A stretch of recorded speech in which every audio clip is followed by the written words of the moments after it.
বৌমা, তোমাকে তো কাজ করতে হবে না, আমার নাতিটা কষ্ট পাবে, তা আমি দরকার করে আমার বাবুকে বলে একটা কাজের লোক লাগিয়ে দেবো। ঠিক আছে মা।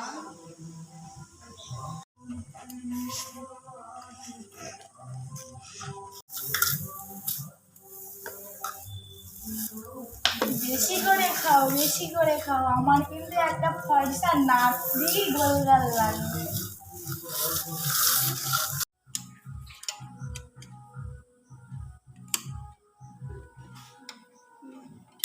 বেশি করে ক্রিম মাখো, বেশি বেশি করে ক্রিম মাখো, আমার কিন্তু একটা ফর্সা গোলগাল নাতি লাগবে। কেন মা? আমি যদি একটা ছেলের বদলে আমি যদি একটা মেয়ে সন্তান জন্ম দিই, আমি কি খুব বড় ভুল করবো মা? পাপ করব? মেয়েদের কি কোনো স্থান নেই? আপনি তো নিজে একজন মেয়ে, আমি নিজে একজন মেয়ে।